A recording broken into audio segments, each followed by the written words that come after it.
नमस्कार मित्रों, स्वागत है आप सभी का आपके अपने YouTube channel maths with Mudgal sir में। मैं हूं बलराम मुद्गल, बहुत बहुत स्वागत करता हूं आप सभी का। चलिए, तो आज पहली बात तो अंतर्राष्ट्रीय महिला दिवस है। तो जितनी महिलाएं इसको देख रही हैं उनको और बाकी देश के सभी महिलाओं को अंतर्राष्ट्रीय महिला दिवस की बहुत बहुत शुभकामनाएं। हाँ, तो मैं कुछ कहना भी चाह रहा था। कहना ये चाह रहा था कि हम शुभकामनाएं देते हैं, व्हाट्सएप पे स्टेटस लगाते हैं, इतना शायद पर्याप्त तो नहीं है।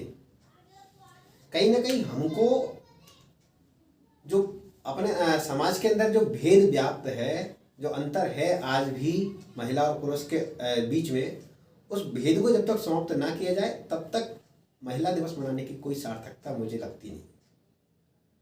तो अभी हम तो क्या कर सकते हैं? मुझे लगता है कि हम जो कर सकते हैं या आज का जो युवा कर सकता है वो इतना है कि हम एक भय मुक्त वातावरण प्रदान करें। मतलब हमारी वजह से ना किसी की बहन बेटी घर पे मतलब आने से या रात बेरात कहीं भी मतलब किसी भी समय पर कहीं भी जाने से डर महसूस ना करे। बस इतना हमारे लिए पर्याप्त होगा शायद। अभी हमारे लिए जो करने लायक कार्य है वो इतना काफ़ी है। बाकी अधिकारों को देने वाली बातें हैं तो जब हमारा समय आए और हमको अपने बेटे और बेटियों को अधिकार देने की बात आए तो हम उन दोनों को बराबर अधिकार दें। और अधिकार देने के मामले में तो चलो फिर भी आज चल रहा है, आज बेटे को भी पढ़ाया जा रहा है, बेटी को भी पढ़ाया जा रहा है ना। लेकिन आज का जो युवा कर सकता है, जो हमारी पीढ़ी के लोग हैं वो कर सकते हैं, वो ये कर सकते हैं कि हमारी वजह से किसी बहन बेटी को भय ना हो, कोई डर ना लगे, है ना। तो ऐसा वातावरण हम दे सकते हैं और तभी हमारी किसी को मतलब happy women's day, happy international women's day बोलने की सार्थकता है। पर ना कोई मतलब नहीं है, स्टेटस वगैरह लगाते रहते हैं, है ना। तो लगाते ही हैं सभी, तो वो बहुत ज़्यादा मायने नहीं रखता। इसी बात के साथ में आशा करता हूँ और आप आज से इस बात का ध्यान रखोगे कि हमारी वजह से किसी भी महिला को डर का सामना ना करना पड़े, है ना। वो कहीं भी जाने में थोड़ा संकोच ना करें। चलिए, हम यहीं से अपनी यात्रा को प्रारंभ करते हैं। चक्रवृद्धि ब्याज अपन पढ़ रहे थे, कुछ क्वेश्चंस अपन ने सॉल्व किए थे, है ना। और कल अपन ने क्या किया था इसमें, अपन ने कल पढ़े थे स्पेशल किसी ईयर का ब्याज निकालना, जैसे कि दूसरे वर्ष का चक्रवृद्धि ब्याज अपन को निकालना हो, तीसरे वर्ष का चक्रवृद्धि ब्याज अपन को निकालना हो। आज उससे आगे की यात्रा प्रारंभ करते हैं। चलिए, कुछ क्वेश्चंस अपन देखते हैं। और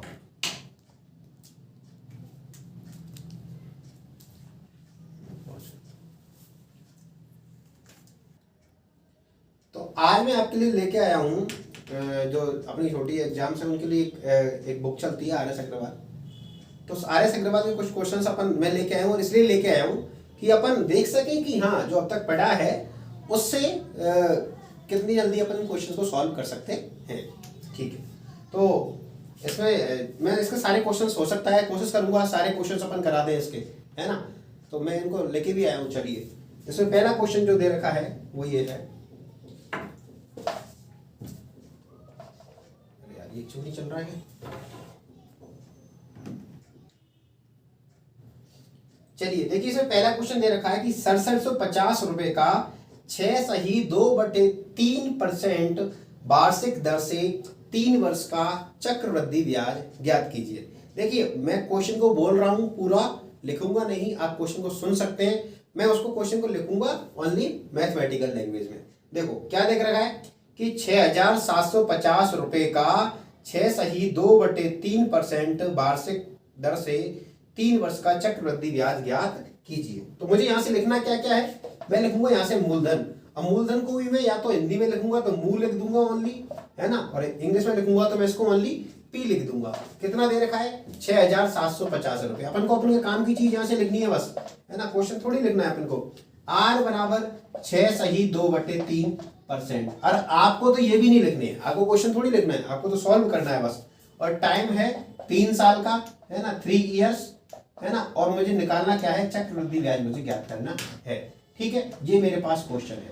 ठीक है भाई, चलिए अब देखो, सबसे पहले तो 6.2/3%। अब 6.2/3% कितना होता है? अगर आप पहले दिन की क्लास देखोगे तो उसमें देखोगे मैंने 6.2/3% को भी लिखाया हुआ है। तो 6 सही 2/3% होता है अपन का 1/15। बस अब क्या निकालना है अपन को, 3 साल का चक्रवृद्धि ब्याज निकालना है। तो मैंने कल जो आपको तरीका बताया उससे अपन करेंगे इसको। 6750 3 साल का निकालना है, तो मैं 3 बार इसका क्या करूंगा 1/15, इसमें 3 बार 15 का मैं भाग दूंगा। पहली बार दे रहा हूं मैं 15 चौका 60, 7 बचेंगे और 15 5 75, 450। फिर 15 का भाग दूंगा मैं, 15 × 45 और 0 30, और एक बार और 15 का भाग दूंगा तो 15 दूनी 30। ठीक है भाई, 3 साल के लिए मैंने आपको याद होगा तो मैंने कोड बताया था 331, तो 3 3 और 1। 450 का 3 गुना करो, कितना हो जाएगा ये 3 5 जा 15 या 3 5 15, एक हासिल आएगी और 3 चौका 12 और 1350, 30 दिया 90 और 2 एकम 2। जोड़ दो बस सबको, 2 9 और 5 14 और 4 और 1 1442 रुपये आंसर आ गया। इससे जी चाहे कुछ हो। 6750 3 साल का ब्याज था, 6 2/3% पता होना चाहिए 1/15। अब आप एग्जाम में जब करोगे तो कुछ नहीं लिखोगे, इतना करोगे, ये वाला जो करना है वो आपको करना है। तो पढ़ने का, जिन्होंने पढ़ा है रेगुलर क्लास ली है उनको पता होगा कि इसका फायदा दिख रहा होगा। ठीक है भाई, 6750 3 साल का टाइम है, 1/15 3 बार 1/15 कर लिया, 331 कोड लगाया, आंसर आ गया। चलिए अगला क्वेश्चन देखते हैं। अगला क्वेश्चन दे रखा है इसमें,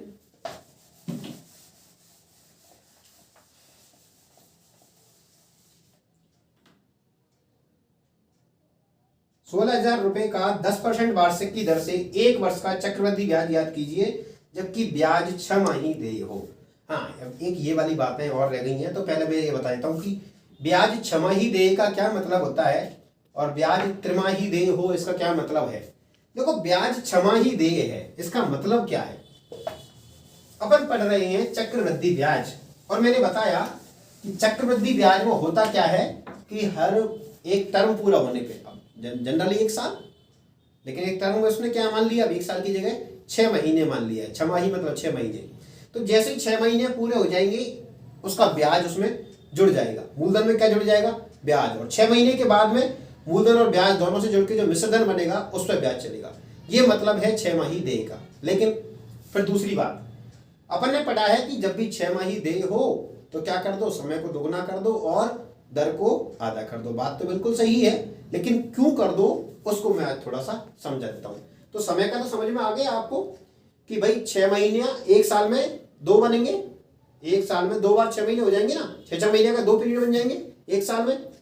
तो जैसे ही 6 महीने पूरे होंगे अपन का ब्याज जुड़ जाएगा उसमें, और फिर उस ब्याज पे भी क्या चलने लग जाएगा, ब्याज चलने लग जाएगा। इसलिए तो क्या होता है, चक्रवृद्धि ब्याज में ही दिया जाता है ये 6 महीने। देखो एक बात और, ये ब्याज 6 माही देय हो या चाहे त्रिमाही देय हो, ये सारी बातें आपको केवल और केवल चक्रवृद्धि ब्याज में पढ़ने को मिलेंगी। इसका सीधा सा मतलब समझ में आ गया कि 6 महीने जब हो जाएंगे तो ब्याज का पैसा उसमें मूलधन में अपन के में जुड़ जाएगा और जो मिश्रधन है वो नया मूलधन बन जाएगा अगले 6 महीने के लिए। आगे होगी बात समझ में। तो चलिए दूसरा, दर को आधा करते हैं। क्यों आधा करते हैं, जैसे यहां पर दे रखा है 10% वार्षिक। अब इसीलिए मैंने शुरुआत में ही आपको दर का मतलब बताया था। दर तो हमेशा किस में दे रखी होती है, वार्षिक में दे रखी होती है। इसका मतलब है, देखो एक एक शब्द का एक एक उसका मतलब देखेंगे अपन। 10% वार्षिक, देखो 10% का मतलब क्या हुआ कि प्रतिशत, कि भाई अगर तुम 100 रुपए उधार लोगे मेरे से तो 1 साल में आपको मुझे 10 रुपए लौटाने होंगे। लेकिन वो तो कह रहा है कि नहीं, मुझे तो हिसाब 6 महीने में कर। तो भाई अगर 1 साल में 10 लौटाएगा तो 6 महीने में कितने लौटाएगा, आधे लौटाएगा, 5 है या नहीं। वार्षिक 10% है तो छमाही कितनी हो जाएगी इसकी, आधी हो जाएगी। तो ये बात है बस, है ना, ये याद रखना। ये समझ में आ गया होगा। तो 6 महीने वाला समझ में आ गया बेटा कि अगर 6 महीने का जब दे रखा है तो क्या करेंगे अपन, वर्ष का तो दुगना हो जाएगा और दर का आधा हो जाएगा। इतना तो खैर आपको आता है, पता है मुझे, लेकिन क्यों हो जाता है वो भी आज समझ में आ गया। क्योंकि एक वर्ष में अगर 10 रुपए अपन को वापस करने हैं 100 पे, तो 6 महीने में कितने करने पड़ेंगे, इसके आधे करने पड़ेंगे, मतलब 5 में वापस करने पड़ेंगे। इसलिए दर को तो क्या करेंगे अपन, आधा करेंगे। और समय जितना दे रखा होगा, जितने वर्ष दे रखा होगा उसको अपन क्या कर देंगे, 2 से गुणा कर देंगे। 6 महीने के 2 पीरियड बन जाएंगे उसमें। ऐसे ही मान लो अगर त्रिमाही देय हो, क्या हो, त्रिमाही देय हो। त्रिमाही मतलब 3 महीने में। अब 3 महीने में अगर हिसाब करना है मान लो, तो 3 महीने में हिसाब करना है, 3 महीने बाद ब्याज जुड़ जाएगा, तो 3 महीने के कितने पीरियड बनेंगे? 4 बनेंगे, है ना। 3-3 महीने के एक साल में 4 पीरियड बन जाएंगे। और उसी के अनुसार अपन अगर दर को देखें तो एक साल में मान लो 12 रुपये दर लग रही है, 12% मान लो, मैं मान लेता हूँ वार्षिक। तो अगर एक साल में 100 रुपये पे 12 रुपये ब्याज हो रहा है तो 3 महीने में तो कितना होगा? 3 रुपये ही होगा ना। 12 में 4 का भाग दे देंगे तो जब त्रिमाही हो तो समय को तो क्या करो, साल जितने हैं उनको, समय को मतलब मेरा मतलब है जितने साल हैं उनको 4 से मल्टीप्लाई करो, 4 से गुणा करो और दर में 4 का भाग दो। ये बातें होती है, ठीक है भाई, आ गया होगा समझ में। तो देखो यही वाला क्वेश्चन है। क्वेश्चन क्या था यहाँ पे, कई बार ऐसे भी दे रखा है, चतुर्मास दे रखा होता है कि 4 महीने में हिसाब होता है, मान लो कहीं, है ना, चतुर्मासिक दे दे कि चतुर्मासिक है। चतुर्मासिक का मतलब है 4 महीने में हिसाब होगा। अब 4 महीने में हिसाब होगा तो कितने पीरियड बनेंगे? 3 पीरियड बनेंगे एक साल में, 4 दिया 12। तो क्या करेंगे अपन, जितने वर्ष दे रखे हैं उसका 3 से गुणा कर देंगे और दर में 3 का भाग दे देंगे। आगे होगी बात समझ में।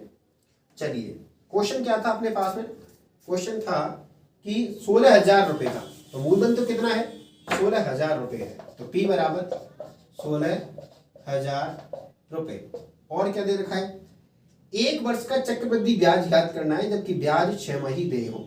R दे रखा है 10%, है ना, और टाइम है अपने पास में 1 साल का। और अपन को क्या याद करना है? चक्रवृद्धि ब्याज ही याद करना है, CI बराबर याद करना है। लेकिन ब्याज 6 माही देय है। क्या है? ब्याज 6 माही देय है। बहुत ज़्यादा गंदी राइटिंग हो गई, चलो ठीक लिख लो। ब्याज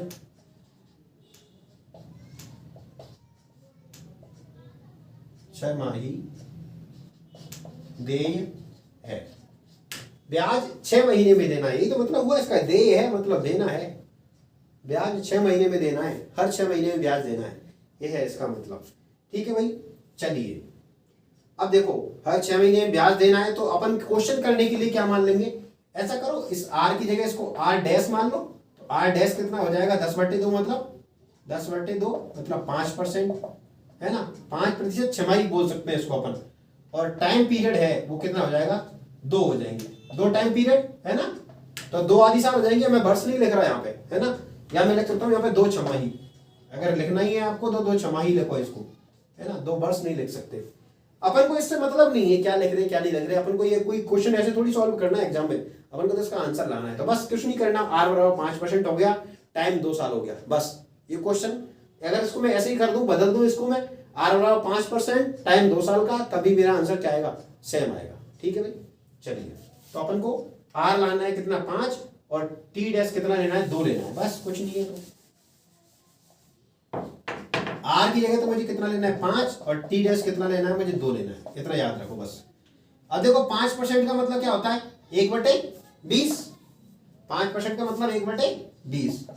अब ये याद होना चाहिए। तो अगर अपने पास 1/20 अपन को याद है तो क्या करेंगे? 16,000 2 वर्ष का निकालना है, 2 बार का, तो 20 का भाग दे दो इसमें। देखो 20 का भाग देंगे तो 1 जीरो तो वैसे ही कम हो जाएगी। अब 1 जीरो तो ये कम हो गई, ये बचा 1600 मेरे पास में। अब मैं इसमें दूंगा 2 का भाग 1600 में, तो 2 8 16 और 0 0 800 हो गया। फिर दूसरी बार भी 2 का किसका भाग दूंगा? 20 का, तो 1 जीरो तो वैसे कम हो जाएगी, और 2 का भाग जब 80 में दूंगा तो 40 40 आ गया। ठीक है भाई, चलिए 2 साल का कोड आपको याद होगा, 2 1 800 दूना 1600 और 40 से कम 40, आंसर आ गया 1640। तो ये तो आपको पता ही है, 6 माही देय में क्या करना पड़ता है? दर का आधा, समय का दोगुना। तो उससे याद उससे हो जाएगा 5%। 5% मतलब 1/20, 1/20 करेंगे तो, और 2 बार में आ गया 2 1 से तुरंत आंसर। क्लियर? चलिए नेक्स्ट करते हैं। नेक्स्ट क्वेश्चन क्या है? 1,25,000 रुपए का 8% वार्षिक दर से 9 माह का चक्रवृद्धि ब्याज ज्ञात कीजिए जबकि ब्याज त्रिमाही देय हो। अब अपन को क्वेश्चन देखो, अगली बार से क्वेश्चन क्या करना है? अपन को लिखना ही सीधा कैसा है उसमें बदल के लिखना है अपन को। त्रिमाही छमाही जब दे रखा है ना, तो अपन को अपने अकॉर्डिंग क्वेश्चन को चेंज करके ही लिखना है ना। तो देखो क्वेश्चन क्या दे रखा है? 1,25,000, तो चलो मैंने मूलधन तो लिख दिया 1,25,000। ठीक है भाई, है ना। और क्या दे रखा है मेरे को? 8% वार्षिक दर से 9 माह का चक्रवृद्धि ब्याज याद करना है ब्याज त्रिमाही देय है। अब आपको पता है जब ब्याज त्रिमाही देय हो तो क्या करते हैं, दर का 1/4। दर कितनी दे रखी है उसने, 8%। मैं क्या लिखूंगा, 8%/4 मतलब 2%। तो आर बराबर 2%, आर 2% हो गया। और टाइम दे रखा है उसने कितना मेरे को, 9 माह का। अब बताओ 3-3 महीने के कितने बनेंगे, है ना। 3 महीने से 3-3 महीने के कितने पीरियड बन पाएंगे, 9 महीने से 3 बन पाएंगे ना। तो टाइम में लिख लूंगा सीधा 3 ईयर्स। मैंने क्वेश्चन को चेंज कर दिया, कोई दिक्कत ही नहीं है, सीधा आप ऐसे ही लिखोगे इसको, है ना। अब देखो 1,25,000, 1,25,000, 2% का मतलब क्या होता है, 1/50, है ना। शायद लिखाया हो, नहीं लिखाया है तो कर लो, 2%, 2/100। ऊपर आएगा 1, नीचे आएगा 50, 1/50। 1/50 करने का मतलब 50 का भाग देना है तो दे लो, 1 जीरो तो वैसे ही गई, बचा कितना, 12,500। अब इसमें 5 का भाग दो, 5 दूनी 10, 2 बचेंगे, 25 और 00 2500। कितनी बार करना है, 3 बार करना है, फिर 50 का भाग दे लो, तो 5 5 25 और 0 50, और फिर 5 का भाग दूंगा तो 10 आ गया मेरे पास। आ गया वही तो समझो, भाग देना तो 3 बार क्या किया, 50 का भाग दिया है। 50 का भाग देंगे तो हर बार 1 जीरो कम हो जाएगी, और 5 का दे लो भाग, ठीक है भाई। चलिए 3 साल का कोड अपन को याद होगा, 331, और ये अपन का आंसर आ जाएगा। 50 में इसमें किसका भाग देना था अपन को, 50 का ही भाग देना था, तो यहाँ पे 1 आएगा, ठीक है भाई। तो 2500 दिया, 7500, ये 150 और ये 1 1 5 6 7 7,651 रुपये आ जाएगा मेरा क्या, इसका आंसर, ठीक है भाई, आ भी गया। चलिए नेक्स्ट क्वेश्चन करें, आगे आ गए समझ में। अगला क्वेश्चन देखो, 9,000 रुपए का 10% वार्षिक दर पर 2 माह का 2 वर्ष 4 माह का चक्रवृद्धि ब्याज याद की कितना होगा, जबकि ब्याज वार्षिक देय हो। अब देखो ये वाला क्वेश्चन कितने का निकालना है अपन को, 2 वर्ष और 4 माह का निकालना है, ठीक है। चलिए तो इसको मिटा दूं मैं, कैसे करेंगे ऐसे क्वेश्चन, 2 वर्ष 4 माह का निकालना है। तो मैं निकालूंगा ओनली 2 वर्ष का, पहले 2 वर्ष का निकाल लूंगा, फिर उसको जोड़ लूंगा, और फिर 4 माह का अलग से निकाल लूंगा। तो क्या दे रखा है मेरे पास, 9,000 रुपए का दे रखा है, P बराबर 9,000 रुपए, है ना। R बराबर दे रखा है 10%, और टाइम दे रखा है मेरे पास में कितना, 2 वर्ष 4 माह, 2 ईयर एंड 4 मंथ्स, ठीक है। क्या ज्ञात करना है, चक्रवृद्धि ब्याज ज्ञात करना है। तो सबसे पहले तो अगर अपन इसको इजी तरीके से करना चाहें तो क्या करेंगे, सबसे पहले तो इसमें 2 वर्ष का निकाल लेंगे, है ना।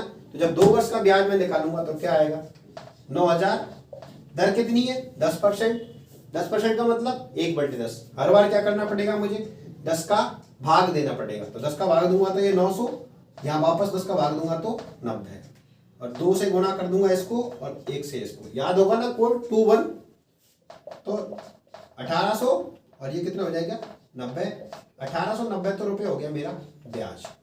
बस ये मुझे याद करना था, 1890 रुपये मेरा ब्याज है ना। तो ये कितने का है, ये मुझे अलग याद रखना है। ये तो कितने का हो गया, 2 वर्ष का। देखो चक्रवृद्धि ब्याज है, वार्षिक देय है, तो पहले साल में क्या होगा, ब्याज लग जाएगा, उसमें फिर वापस अगले साल ब्याज लग जाएगा। तो 2 साल का जो ब्याज आ गया है अपन के पास में, ये किस में जुड़ जाएगा, 9,000 में जुड़ जाएगा, और ये तीसरे साल के लिए एक मूलधन की तरह तैयार हो जाएगा। बताया था ना चक्रवृद्धि ब्याज में क्या होता है कि पहले साल का जो ब्याज आएगा वो मूलधन में जुड़ के, और अगले साल के ब्याज के लिए मूलधन की तरह काम करेगा। तो ऐसे ही जब ये 2 साल के बाद में जब ये ब्याज अपन का जुड़ जाएगा, 9,000 में 1,890 जोड़ेंगे तो कितना हो जाएगा, 10,890। 9,000 में 1,890 जब जोड़ेंगे तो कितना हो जाएगा, 10,890 रुपये। तो 10,890 रुपये अगले जो 4 महीने बच रहे हैं उनके लिए किसकी तरह काम करेगा, उनके लिए मेरे पास ये एक मूलधन की तरह काम करेगा, ठीक है भाई। देखो अब कुछ बातों को समझने की जरूरत है। 4 माह का कैसे निकालें, तो 4 माह क्या होता है, अगर इसको मैं वर्षों में बदलूं तो 12 का भाग दे दूं, या तो बाकी आपको पता ही है कि 4 के 3 बनेंगे भाई, 4 महीने के एक साल में 3 पीरियड बनेंगे ना, तो कितना हो गया, 4 महीने 1 वर्ष का 1/3 हो गया। क्लियर है बात। चलिए अब देखो अगर अपन इसको निकालने के दो तरीके हो सकते हैं, दो क्या कई तरीके हो सकते हैं, पर मैं आपको यहां से बताता हूं। अपने पास कितना आ गया 10,890। अब देखो मेरे पास मैंने बताया जब अपन को 1 साल का ब्याज अगर निकालना हो तो क्या करेंगे, एक बार दर को लगा दो बस, और एक बार दर को लगाने का मतलब होगा 10 का भाग दे दो, है ना। अब अगर इसमें 10 का भाग में देता हूं तो कितना हो जाएगा ये 1089। लेकिन ये क्या है, ये 1 साल का ब्याज है। मुझे 1 साल का चाहिए क्या, नहीं चाहिए। मुझे कितना चाहिए, मुझे इसका 1/3 चाहिए, क्योंकि मुझे 4 महीने का निकालना है। और 4 महीने क्या होता है 4/12 और 4 एकम 4, 4 तिया 12, 1/3 होता है। तो मुझे इसका 1/3 चाहिए, तो मैं इसका 1/3 कर लूंगा, और 1/3 करूंगा तो आ जाएगा मेरे पास में 3 तिया 9, 1 बचेगा 6, 3, कितना आया 363। अब देखो क्या पूछा है उसने, उसने पूछा है ब्याज। तो अपने पास 2 वर्ष का तो ये रहा, और 4 महीने का उसके बाद वाले जो 4 महीने उनका ये रहा। ये बात समझ में आ गई। तो कुल ब्याज क्या हो जाएगा मेरे पास में 1890 में 363 जब मैं जोड़ूंगा तो कितना हो जाएगा ये 3 और 9 से 15, 5, 8 4 12 2, और ये 2, 2253 रुपये मेरे पास आ जाएगा। आ गया होगा समझ में। एक बार वापस से देख लें कितना निकालना था, 2 वर्ष 4 महीने का निकालना था। 2 वर्ष का मुझे आता ही है, मैंने निकाल लिया, 1890 मेरे पास आ गया। अब देखो मैंने बताया कि ब्याज अगली बार जुड़ करके और तीसरे मतलब वर्ष के लिए तैयार हो जाएगा। अगले वर्ष में क्या होता है, पहले साल का ब्याज जुड़ जाता है ना। तो 1890 रुपये 2 साल का जो ब्याज आया है वो 9000 में जुड़ जाएगा, तो 10,890 रुपये मेरे पास क्या हो जाएगा, अगले साल के लिए ब्याज तैयार हो जाएगा। अगले साल मतलब तीसरे वर्ष के लिए। लेकिन तीसरा वर्ष पूरा नहीं है, तीसरे वर्ष में क्या है 4 महीने हैं। 4 महीने मतलब 1/3 वर्ष है, और 1/3 वर्ष है तो 1 साल का ब्याज निकाल के उसका 1/3 कर दिया, और उसको जो 2 वर्ष का ब्याज आया उसमें जोड़ दिया। तो आंसर आ जाएगा मेरे पास 2253 रुपए। आ गया होगा समझ में। चलिए नेक्स्ट क्वेश्चन करते हैं। अगर ये समझ में नहीं आया तो कमेंट करके आप लोग बता सकते हो, मैं अगले दिन फिर समझा दूंगा। यहाँ क्वेश्चन नंबर डाल दें इसमें। हमें कितने क्वेश्चन करवाए थे अभी, ये 4 हो गए। चलो 5वां क्वेश्चन करवाएंगे। एक क्वेश्चन नंबर 4 है, अगर नहीं आया किसी को भी समझ में तो बता देना। चलिए क्वेश्चन नंबर 5 करवाता हूं। किसी धन का 12% वार्षिक दर पर 2 वर्ष के चक्रवृद्धि ब्याज और साधारण ब्याज का अंतर 180 रुपया है, तो मूलधन ज्ञात कीजिए। अब देखिए अगर आपके पास ये बुक है तो आप देखोगे इसमें काफी बड़ा आंसर दे रखा है इसका, लेकिन अपन इसको बहुत इजी तरीके से सॉल्व करेंगे। देखो दर कितनी दे रखी है 12% वार्षिक, है ना, और 2 वर्ष के चक्रवृद्धि ब्याज और साधारण ब्याज का अंतर दे रखा है अपने पास में कितना 180 रुपए, है ना। तो CI minus SI for 2 years, 2 वर्ष के लिए चक्रवृद्धि ब्याज और साधारण ब्याज का जो अंतर है मेरे पास वो 180 रुपए है। ठीक है भाई। अब मुझे क्या करना है, मूलधन ज्ञात करना है इसमें, है ना। चलिए अब अपन ने तो ये क्वेश्चन को बहुत इजी तरीके से कर रखा है। पहली बात तो मुझे 12% का मतलब पता होना चाहिए। अब 12% का मतलब मैंने हालांकि लिखाया नहीं है, तो कितना लिखाया मैंने 4% लिखाया है, 4 तिया 12 होता है, तो 3 × 4% ऐसे इसको लिख लूं मैं, है ना। 4% कितना होता है 1/25, तो 12 कितना हो जाएगा 3/3 गुना, ये देखो 4% को लिख रहा हूं मैं कितना 1/25, तो ये कितना हो जाएगा 3/25। बाकी अगर आपको नहीं भी आ रहा है ना, कोई परसेंटेज का पता नहीं है, तो आप सीधा इसको सबसे पहले काम यही होगा, पहले किसे बदलोगे भिन्न बदलोगे इसको, तो 12 क्या कर दोगे 100, इसको जब 4 से काटोगे तो 4 तिया 12 और 4 से इसको काटोगे तो 25, 3/25। ठीक है भाई। तो पहली बात तो अपन को पता होना चाहिए कि 12% कितना होता है 3/25। उसके बाद देखो मैंने क्या बताया 3/25 हो गया 12%। तो मैंने बताया कि अगर हमको 2 साल का निकालना है तो क्या करेंगे कि ये नीचे हर दे रखा है ना, अच्छा 2 साल का निकालना तो मैंने आपको इजी बताया। 2 साल का चक्रवृद्धि या साधारण ब्याज का अंतर निकालना है तो मैंने बताया था कि इसको पलट के और 2 बार गुणा कर दो बस 180 से। क्या कर देंगे इसको, अगर आपको तरीके बिल्कुल याद है, बाकी मैं एक बार और समझा दूंगा, पर फिर भी इसका आंसर निकालना है जल्दी से, तो कैसे कर देंगे 25/3 गुणा 25/3, है ना। 3 से इसको काट लो, या 3 तिया 9 से इसको काट लो, तो ये 20 हो जाएगा। इसका तुम गुणा जब करोगे तो 2500 का 100 हो जाएंगे, और 25 125 12,500 रुपये इसका आंसर। ठीक है भाई। गुणा कर लो, और नहीं आता तो कोई दिक्कत नहीं है। 625 और 20 से गुणा कर लो, 0, और 625 दूनी 1250, 12,500 रुपये क्या आ जाएगा, अपना आंसर आ जाएगा। कोई तो क्वेश्चन तो इतना बड़ा है ये बस, है ना। बाकी आप बुक में देखोगे तो पहले क्या निकालेंगे, उसमें चक्रवृद्धि ब्याज निकालेंगे, फिर साधारण ब्याज निकालेंगे। पहले इन्होंने क्या कर रखा है, कोई मूलधन मान रखा है x, उसके बाद पूरा सवाल को सॉल्व कर रखा है ना। तो वो काफी बड़ा हो जाएगा। उसके बजाय अपन को कितना करना है, एक लाइन करनी है बस। तो 2 साल के चक्रवृद्धि ब्याज और साधारण ब्याज के अंतर मैंने बताया है, और शायद वो 6ठी या 7वीं क्लास में बताया है ना। तो 6th और 7th जो मेरी क्लास हुई है, लेक्चर हुए हैं, उन्होंने मैंने बताया है कि आपको चक्रवृद्धि ब्याज और साधारण ब्याज का अंतर अगर दे रखा है तो उससे कैसे मूलधन निकालना है, या अगर मूलधन दे रखा है तो चक्रवृद्धि ब्याज और साधारण ब्याज का अंतर कैसे निकालना है। बाकी बेसिक तरीका जो अपन ने शुरुआत में सीखा था उससे अगर करें तो 12% का मतलब 3/25, तो क्या करेंगे, 25 को 2 बार गुणा करेंगे, 625 रुपये क्या मान लेंगे मूलधन, और उसके बाद करेंगे पहली बार 3/25 करेंगे, 25 का भाग देंगे और 3 से गुणा करेंगे। 625 में 25 का भाग दूंगा तो 25 आएगा, और 25 का 3 से गुणा करूंगा तो 75। वापस से 25 का भाग दूंगा और 3 से गुणा करूंगा, तो 25 का भाग दूंगा तो 3, और 3 से गुणा करूंगा तो 3 तिया 9 आएगा मेरे पास में। ठीक है, अब मुझे क्या करना है, मुझे निकालना है 2 साल का चक्रवृद्धि ब्याज और साधारण ब्याज का अंतर। मुझे पता है 2 साल का क्या होता है, 2, और ये 1 होता है ना। तो अब ये तो क्या होता है, साधारण ब्याज होता है, और ये नीचे जो आता है वो क्या होता है, इन दोनों का अंतर होता है। कुल मिला के कितना आ रहा है मेरे पास, 9 आ रहा है, लेकिन 9 नहीं है, वहां पे कितना है, 180 है। कितना गुना है, 9 दूना 18, 0, 20 गुना है, तो ये भी कितना गुना होगा, ये भी इसका 20 गुना होगा, 0, और 625 को जब मैं 2 से गुणा करूंगा तो 600 दूनी 1200, और 25 दूनी 50, 1250 हो गया, 12,500। तो ये मैंने आपको डायरेक्ट बताया था कि इसकी तो अपन की जरूरत पड़ती नहीं है। तो यहां से 2 बार अगर मैं सॉल्व करता हूं तो क्या जाता है मेरे पास में, चक्रवृद्धि ब्याज और साधारण ब्याज का अंतर। तो मैंने आपको 2 तरीके बताए हैं उसमें, कि अगर अपने पास में क्या दे रखा हो, मूलधन दे रखा हो, मान लो ये मूलधन दे रखा होता 12,500 रुपए मेरे पास मूलधन दिया हुआ होता, और दर ये मेरे पास यही होती 12%। 12% का मतलब 3/25 मेरे पास अगर दर होती, और मुझे 2 साल के चक्रवृद्धि ब्याज और साधारण ब्याज का अगर अंतर निकालना होता तो मैं इसको 3/25 से 2 बार गुणा कर देता। स्पेशल 2 साल का केस बताया था मैंने, है ना, स्पेशल कंडीशन फॉर 2 ईयर्स। 2 साल के लिए अगर चक्रवृद्धि ब्याज और साधारण ब्याज का अंतर निकालना है, अंतर निकालना हो तब तो 2 बार दर को लगा दो, और अगर अंतर दे रखा है और मूलधन निकालना है तो दर को रिवर्स करके, है ना, इसका इनवर्स निकाल के 25 को ऊपर 3 को नीचे करके 2 बार गुणा कर दो, और आंसर अपने पास आ जाएगा। क्लियर? क्यों आ जाएगा वो भी बता दिया मैंने। नेक्स्ट क्वेश्चन देखते हैं, क्वेश्चन नंबर 6।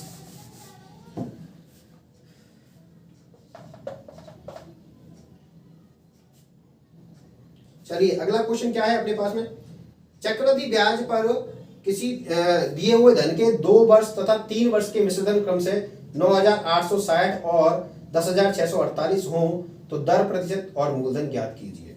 अब देखो भाई क्या दे रखा है, 2 वर्ष का मिश्रधन दे रखा है ना। तो मैं ऐसे इसको लिख ही देता हूं, 2 वर्ष का मिश्रधन, 2 वर्ष का मिश्रधन। अब इस क्वेश्चन को अपन को समझने की जरूरत है ना। कितना दे रखा है 2 वर्ष का मिश्रधन, 9,680 रुपए, और 3 वर्ष का मिश्रधन दे रखा है मुझे कितना, 3 वर्ष का मिश्रधन दे रखा है 10,648 रुपए। ठीक है भाई, और अपन से दर, परसेंट और मूलधन उसने पूछा है। देखो बहुत इजी क्वेश्चन है, बस जरूरत है तो समझने की। देखो 2 साल का मिश्रधन दिया हुआ है, और उसके बाद क्या दिया हुआ है, 3 साल का मिश्रधन दिया हुआ है।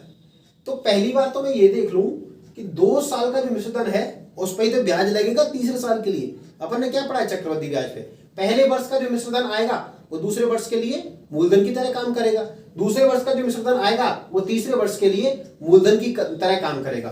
तो ये 10,648 अपन का मिश्रधन आया है, उसके लिए ये मूलधन की तरह काम करेगा, और समय कितना होगा उसके लिए, 1 वर्ष का। 2 वर्ष के बाद में 3 वर्ष आने में 1 साल नहीं लगेगा, तो टाइम हो जाएगा 1 वर्ष का। मूलधन हो जाएगा मेरे पास में 9,680, और ये हो जाएगा मेरे पास में कितना, मिश्रधन हो जाएगा उसका 10,648। देखो एक और बात मैं आपके लिए समझा दूं, जिससे क्या इस क्वेश्चन को करना थोड़ा सा और इजी हो जाएगा। जैसे कि मान लो अगर 10% वार्षिक अपने पास में कोई दर है, कितनी है 10%, मैं उसको लिखता हूं 1/10। क्या मतलब हुआ इसका? इसका मतलब ये हुआ कि अगर मैं 10 रुपए उधार लेता हूं किसी से और 10% की दर है तो मुझे 1 रुपया ब्याज का देना पड़ेगा 1 साल के अंदर। 10 रुपए पे कितना ब्याज देना पड़ेगा मुझे? 1 रुपए। तो कुल मिला के कितना हो जाएगा? 10 रुपए कितने हो जाएंगे? 11 हो जाएंगे। तो मैं इसको मिश्र धन बटे मूलधन जब लिखूं तो मैं इसको मिश्र धन बटे मूलधन के रूप में कितना लिख सकता हूं? 11/10 लिख सकता हूं या नहीं? इसको मिश्र धन बटे मूलधन अगर मुझे निकालना हो तो कितना हो जाएगा? ये 11/10 आएगा या नहीं आएगा? बताओ भाई। 10 रुपए मूलधन है, उस पर 1 रुपए ब्याज हो गया, तो 10 और 1 11 रुपए क्या हो जाएगा मेरे पास में? मिश्र धन। और मूलधन तो कितना? 10 है ही है। तो मिश्र धन बटे मूलधन कितना आ सकता है मेरे पास में? 11/10।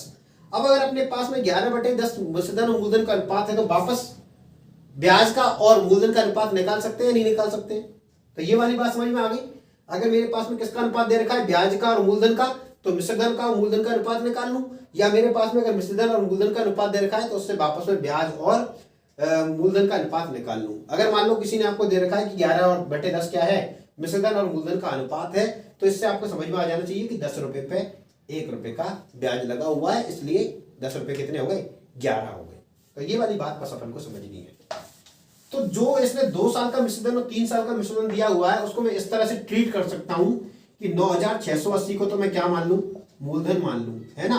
और ये जो दे रखा है मेरे पास 10,680, इसको मैं अमाउंट मान लूं। अमाउंट को मतलब मिश्र धन मान लूं मैं इसको, है ना। और टाइम मेरे पास में 1 वर्ष का है। देखो भाई क्या आएगा यहां से अगर मैं मिश्र धन मूलधन बटे मिश्र धन करता हूं, है ना, तो मैं अगर मिश्र धन बटे मूलधन करता हूं, A/P निकालता हूं। यहां से मूलधन को अपन नीचे ही तो रखते हैं, तो मैं यहां से अगर A/P निकालता हूं मतलब मिश्र धन बटे मूलधन, है ना, तो ये कितना आएगा? 10,648 बटे 9,680। ठीक है। और इसको अपन अब काट लें। चलिए 4 से काट लें पहले तो, है ना। तो 4 दूनी 8, 2 बचेंगे, 26 हो जाएंगे, 4 छक्के 24, फिर 2 बचेंगे, 4 छक्के 24, और फिर कितना आएगा मेरे पास में? 4 दूनी 8, 2,662। और इसको मैं जब वापस 8 से काटूंगा तो ये कितना हो जाएगा? ये हो जाएगा मेरे पास में 4 दूनी 8, और फिर कितना बचेगा? 1, 4 चौका 16, 4 दूनी 8 और 0, 2,420 आ गया। इसको वापस में फिर किससे काट सकता हूँ? देखो लास्ट में कितना आ रहा है? 62 आ रहा है ना। और 62 में 4 का भाग जाता है क्या? नहीं जाता। तो 62 में अगर 4 का भाग नहीं जाता है तो इसका सीधा सा मतलब ये है कि इसमें 4 का भाग पूरा नहीं जा सकता। लेकिन अगर 62 में 4 का भाग जाता तो इसमें भी जाता। तो 4 का भाजकता का नियम होता है कि लास्ट के 2 डिजिट से जो बनने वाली संख्या है ना, लास्ट के 2 अंकों से बनने वाली संख्या, उसमें भाग देके देख लो, है ना, उससे पता चल जाएगा अपन को। तो नहीं जाएगा कोई बात नहीं, 2 का दे लो, है ना। फिर उसके बाद देखेंगे कुछ समझ में आता है अपन को, नहीं आता तो 2 का भाग देंगे, 2 एकम 2, 2 तिया 6, 2 तिया 6, 2 एकम 2, 13 से 31 आ गया ऊपर तो। और नीचे भाग देंगे तो 2 एकम 2, 2 दूनी 4, 2 एकम 2, 0। अब यहाँ से समझ में आना आ गया होगा लोगों को, है ना। अब जिसने भी थोड़ा सा पढ़ा है तो 121 पता है 11 का स्क्वायर होता है, और 13 से 31 क्या होता है? 11 का क्यूब होता है ना। तो अब यहाँ से अपन को समझ में आ रहा है कि किससे कटेगा? 11 से कटेगा। और अगर समझ में नहीं आ रहा है यहाँ से तो एक काम करिए, 1 से लेकर के 20 तक के वर्ग निकालिए। वर्ग कैसे निकालेंगे? 1 का 1 से गुणा किया तो 1 आएगा, 2 का 2 से गुणा किया तो 4 आएगा। हालांकि मैं भी लिखाऊंगा लेकिन आप लोग को भी क्या ये चीजें याद रखनी होंगी। 20 तक के वर्ग और 10 तक के कम से कम क्यूब, ये चीजें बिल्कुल याद होनी चाहिए। हालांकि ज्यादा हो जाए तो और अच्छी बात है, लेकिन इतने तो अपन याद करेंगे, है ना। तो अभी इतना पता होना चाहिए कि ये 121 जो होता है वो 11 का स्क्वायर होता है, और 13 से 31 11 का क्यूब होता है। तो 11 का भाग दे लें, तो 11 का अगर मैं भाग दूंगा तो वैसे तो अगर देखें तो 11/10 आ रहा सीधा सीधा, लेकिन फिर भी कर लेते हैं। 11 एकम 11, 1 बचेगा, 11 एकम 11 0, और 11 के यहाँ भाग दूंगा तो 11 एकम 11, 2 बचेंगे, 11 दूनी 22, है ना, और फिर 1 बचेगा तो 11 एकम 11, फिर वापस 11 से काटूंगा तो 11 11 121, 11 दाई 110। मतलब क्या आ गया मेरे पास में? 11/10 आ गया। कितना आ गया? 11/10। तो ये काटने वाली बातें हैं, और काटने में तो कोई दिक्कत नहीं है। अगर आपको थोड़ा सा जब ये याद हो जाएंगे ना, स्क्वायर और क्यूब जब याद हो जाएंगे ना, तो देख लोगे आप, ये स्क्वायर है 11 का, ये क्यूब है, तो सीधा काट दोगे 121 से। 121 का 11 से गुणा करेंगे 13 से 31, तो ऊपर 11 आ जाएगा। नीचे 10 आ जाएगा। ठीक है भाई, चलिए आगे आगे अपने पास में 11/10। देखो मैंने समझाया था मूलधन का वो मिश्रधन का और मूलधन का अनुपात आ रहा है 11/10। इसका मतलब क्या हुआ कि 1 रुपये ब्याज का हो गया भाई। 10 रुपये अगर 11 रुपये हो रहे हैं बढ़ के, तो इसका मतलब क्या है 1 रुपया ब्याज का हो गया। तो दर आ गई मेरे पास यहाँ से 10 रुपये पे 1 रुपये का ब्याज, 1/10 आ गया मेरे पास निकल के। क्या आ गया 1/10। तो दर आ गई मेरे पास में 1/10। 1/10 का मतलब 10%। तो एक तो दर आ गई मेरे पास में कितनी, R बराबर 10%। भाई 1/10 का मतलब कितना होता है 10%। दूसरा क्या पूछा है उसने, मूलधन पूछा है। क्या पूछा है, मूलधन उसने पूछा है सर, है ना। हाँ, दर % और मूलधन पूछा है। अब देखो मूलधन कैसे निकालें, या तो मिटा लूं इसको। देखो 2 साल का मिश्रधन दे रखा है मेरे लिए 9680। मुझे पता है 1 साल में 10 रुपए कितने हो जाते हैं 11, है ना। 1 साल में 10 रुपए कितने हो जाते हैं 11। तो मान लो उसने अगर 11 मेरे लिए मूलधन दे रखा है और मुझे 1 साल पहले का क्या निकालना हो, 11 रुपए मुझे उसने मिश्रधन दे रखा है और मुझे 1 साल पहले का मूलधन निकालना हो, तो मैं किससे गुणा करूंगा 11 को, 10/11 से गुणा करूंगा। यही बात समझ में भाई। देखो मिश्रधन और मूलधन का अनुपात 11/10 है ना। इसका मतलब है कि 10 रुपए 1 साल में 11 हो जाते हैं, है ना। और अब मुझे मान लो कि 11 रुपए उसने दे रखे हैं और वो इसी तरह से मेरे से मूलधन पूछ रहा है, तो मुझे क्या करना पड़ेगा, इसको 10/11 से गुणा करना पड़ेगा। 11 से 11 कट जाएंगे, 10 रह जाएगा मेरे पास में, है ना। तो अगर मिश्रधन से मूलधन निकालना हो तो मुझे 10/11 से गुणा करना पड़ेगा। अगर मूलधन से मिश्रधन निकालना होता तो 11/10 से गुणा करना पड़ेगा मुझे। तो 9680 मेरे पास 2 वर्ष का क्या है मिश्रधन है। और देखो जब मैं पहले वर्ष का जब निकालूंगा ना 1 वर्ष बाद का मिश्रधन, तो वो कैसे आ जाएगा 10/11 से। और जब मैं शुरुआत का मूलधन निकालूंगा 2 वर्ष पहले का मूलधन, तो वो क्या आ जाएगा, एक बार और 10/11 से गुणा कर दूंगा तो वो आ जाएगा, है ना। ठीक है, चलिए इस क्वेश्चन को करेंगे। बाकी अगर ये चीजें समझ में नहीं आया हो ना, ये वाला क्वेश्चन में इसमें कोई प्रॉब्लम हो तो खैर इसको बताऊंगा सही में कल वाली क्लास में। चक्रवृद्धि ब्याज आज खत्म नहीं हो रहा है यहाँ पे, मैं बस इतना दिखा रहा हूँ, इतना बता रहा हूँ आप लोगों को कि अपन ने जो पढ़ा है उसका फायदा कितना है ना। तो 11 का मैं इसमें भाग दूंगा तो 11/88, यहाँ से 8 बचेंगे, 11/88 0, वापस 11 का भाग दूंगा तो कितना आएगा 80 आएगा। और 80 को मैं 10 से और 10 से गुणा करूंगा 8, 8 एकम 8 और कितनी जीरो हो जाएंगी मेरे पास में 1 2 3 0, 8,000 रुपये आ गया। हाँ भाई आ गया समझ में। 11 से पहले काटा 880 आया, फिर 11 से काटा तो 11/88 होते तो 80 आ गया, और 80 के ऊपर 2 जीरो ये हो गई 8,000 रुपये मेरे क्या आ गया मूलधन आ गया, है ना। तो ये था। अभी आप आते हैं अपन को, अभी क्या है थोड़ा सा, अभी थोड़ा ये कॉन्सेप्ट अपन को पता नहीं था, नई चीज थोड़ी सी आई, इसको समझाने में टाइम लगा। बाकी आप इसको बहुत जल्दी करते, है ना।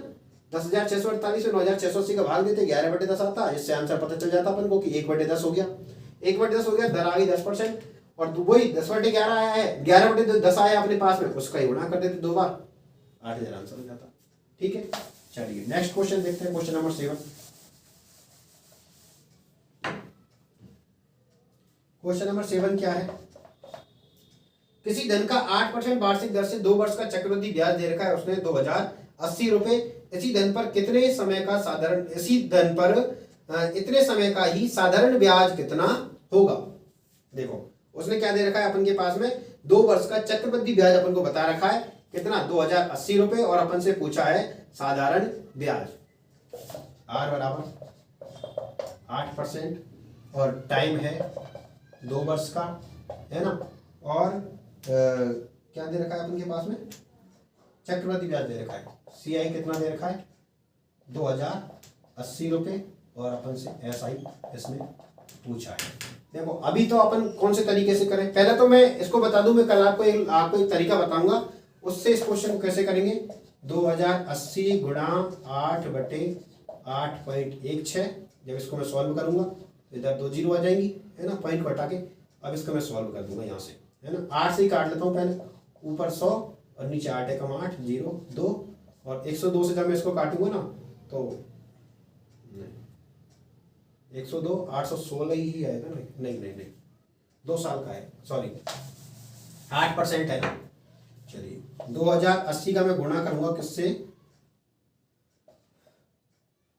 2080 का गुणा करूंगा मैं 16/16.64 से गुना करूंगा। मैं कल बताऊंगा ये तरीका आप लोगों के लिए कैसे आया ये, है ना। और इसके बाद मैं इसको काटूंगा तो 2 जीरो ऊपर और 16 से 64 नीचे, और अब इसको 16 से काट लूँ मैं, ये ऊपर आ जाएगा 100 और 16 कम 16 जीरो, 16 चौका 64, 104, 104 दूनी 208 और 208 पे 0 और 2000 आंसर। ये तरीका मैं आप लोगों के लिए कल बताऊंगा, है ना। कल इस पर बात करेंगे। अभी उससे बात करते हैं जो तरीका अपन ने पढ़ा हुआ है। चलिए, क्या तरीका पढ़ा हुआ है अपन ने। सबसे पहले 8%, 4% अगर 1/25 होता है तो 8% 2/25। अब बताया मैंने, अगर मूलधन अपने पास नहीं है तो मूलधन मानेंगे। कैसे मानेंगे, हर को उतनी ही बार गुणा करेंगे जितने समय का अपन को ब्याज वगैरह निकालने हैं, 2 वर्ष के निकालने हैं। तो 25 को मैं 25 से गुणा करूंगा, और 25 का स्क्वायर होता है मेरे पास में 625। 25 का 25 से गुणा करते हैं तो कितना आता है 625। एक बार क्या करूंगा, पहली बार 2/25 करूंगा, 25 का भाग दूंगा, 2 से गुणा करूंगा। 625 में जब 25 का वापस भाग दूंगा तो कितना आएगा 25 और 25 दूनी 50। फिर क्या करूंगा, वापस 25 का भाग 2 का गुणा, 50 और 25 का भाग दूंगा तो 25 दूनी 50, 2 आएगा, और 2 का 2 से गुणा करूंगा तो 4 आएगा। ठीक है भाई। और मैं इसका गुणा करूंगा किससे, 2 और 1 से, है ना। तो 2 और 1 से अगर मैं गुणा करता हूं तो ये कितना आता है, ऊपर तो 100 नीचे 4 और ये 104। अब देख लो भाई, क्या देखना है मुझे कि ये ऊपर वाला आता है वो तो क्या होता है मेरे पास में साधारण ब्याज, और ये क्या होता है मेरे पास में चक्रवृद्धि ब्याज। अब क्या कह रहा है वो कि चक्रवृद्धि ब्याज तुमको दे रखा है, साधारण ब्याज निकालना है। तो एक बात याद रखो कि जो निकालना हो उसको ऊपर रख दो, है ना, और जो दे रखा है उसको नीचे रख दो। क्या दे रखा है, चक्रवृद्धि ब्याज दे रखा है। अनुपात वाली बात बता रहा हूं, दो चीजों के, 2 राशियों के अपन के पास अनुपात है ना, और जिसमें से एक चीज निकालनी है, दूसरी दे रखी है। निकालनी अपन को 100 वाली चीज है, मतलब साधारण ब्याज निकालना है। दे अपन को 104 वाली बात दे रखी है, मतलब चक्रवृद्धि ब्याज अपने पास में दे रखा है। तो मैं इसका गुणा कर दूंगा सीधा 2080 से। तो ये वाला तरीका भी कोई बड़ा नहीं है। 104 दूनी 208 भाई, 100 दूनी 200, 4 दूनी 8, तो 104 दूनी 208, 200 आ गया, 20 आ गया, और 20 का 100 से गुणा करूंगा तो 2000। ये आंसर आ गया आपको समझ में। बाकी और कल वो वाली बात बता देंगे कि 16.64 कैसे लिखा, वो कल बताएंगे। ठीक है, चलिए इधर हो गए। चलिए, तो आज अपन ने ये क्वेश्चन सॉल्व किए हैं और आप इनकी प्रैक्टिस करोगे घर जाके, घर पे ही, मतलब घर पे ही हो आप, कहाँ घर जाओगे तो इनकी प्रैक्टिस करोगे। बाकी क्वेश्चंस भी करवाऊंगा मैं इसमें कल, और कल कुछ नए तरीके भी सीखेंगे, है ना। कुछ नई बातें कल वापस सीखने को मिलेंगी, आज भी कुछ सीखने को मिला होगा। वीडियो अगर पसंद आई हो तो वीडियो को लाइक करें, अपने दोस्तों के साथ शेयर करें, और जिन्होंने अभी तक चैनल को सब्सक्राइब नहीं किया है वो चैनल को सब्सक्राइब भी कर दें, और बेल आइकन भी प्रेस करें, जिससे आपको तुरंत ही नोटिफिकेशन मिले हमारी नई वीडियो का। बहुत बहुत धन्यवाद आप सभी का।